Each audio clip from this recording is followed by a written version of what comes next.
ಹಾಸನದಿಂದ ಸ್ಪರ್ಧಿಸ್ತಾರ ಮಾಜಿ ಮಂತ್ರಿ ರೇವಣ್ಣ ಸ್ಪರ್ಧೆಗೆ ಅಖಾಡ ರೆಡಿ ಮಾಡಿಕೊಳ್ತಿದ್ದಾರ ಮಾಜಿ ಸಚಿವರು ನಗರಸಭೆ ಮಾಜಿ ಸದಸ್ಯರು ಬಿಜೆಪಿ ಕಾರ್ಯಕರ್ತರಿಗೆ ಗಾಳ ಹಾಕಲಾಗ್ತಾ ಇದ್ದಂತೆ ಹಾಸನದಿಂದ ಮಾಜಿ ಮಂತ್ರಿ ರೇವಣ್ಣ ಅವರು ಸ್ಪರ್ಧೆ ಮಾಡ್ತಾರೆ ಅನ್ನುವಂತಹ ವಿಚಾರ ಈಗ ದೊಡ್ಡ ಮಟ್ಟದಲ್ಲಿ ಸದ್ದು ಮಾಡ್ತಾ ಇದೆ.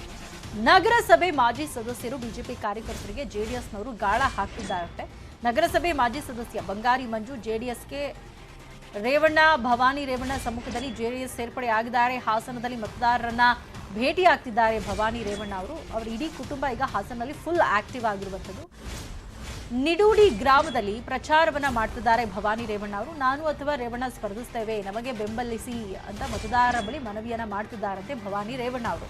ಒಂದ್ ಕಡೆ ಭವಾನಿ ರೇವಣ್ಣ ಅವರಿಗೆ ಟಿಕೆಟ್ ಕೊಡಲೇಬೇಕು ಅಂತ ಪಟ್ಟು ಹಿಡಿದಿರುವಂಥದ್ದು, ಮತ್ತೊಂದು ಕಡೆ ಕುಮಾರಸ್ವಾಮಿ ಅವರು ಆಗದೇ ಇಲ್ಲ ಅಂತ ಕಡ್ಡಿ ತುಂಡು ಮಾಡ್ದಂಗೆ ಹೇಳಿದ್ದಾರೆ. ಈಗ ದಂಪತಿಗಳಿಬ್ಬರೂ ಕೂಡ ಪ್ರಚಾರ ಮಾಡ್ತಿದ್ದಾರೆ. ಈಗ ಇದೇ ರೀತಿ ಉಲ್ಬಣಗೊಳ್ತಾ ಇದ್ರೆ ಈಗ ರೇವಣ್ಣ ಅವರೇ ಹಾಸನದಿಂದ ಸ್ಪರ್ಧೆ ಮಾಡ್ತಾರೆ ಅಂತ ಕೂಡ ಹೇಳಲಾಗ್ತಾ ಇದೆ. ಒಟ್ಟಾರೆ ಇದೀಗ ಭವಾನಿ ರೇವಣ್ಣ ಹಾಗೆ ರೇವಣ್ಣ ಇಬ್ಬರೂ ಕೂಡ ದೊಡ್ಡ ಮಟ್ಟದಲ್ಲಿ ಪ್ರಚಾರ ಮಾಡ್ತಾ ಇದ್ದು ಬಿಜೆಪಿ ಕಾರ್ಯಕರ್ತರಿಗೆ ಈಗ ಅವರು ಗಾಳ ಹಾಕಿದ್ದು ಪಕ್ಷಕ್ಕೆ ಸೇರ್ಪಡೆ ಮಾಡಿಕೊಳ್ಳುವಂತಹ ಕೆಲಸಗಳು ಕೂಡ ಭರ್ಜರಿಯಾಗಿ ನಡೀತಾ ಇದೆ.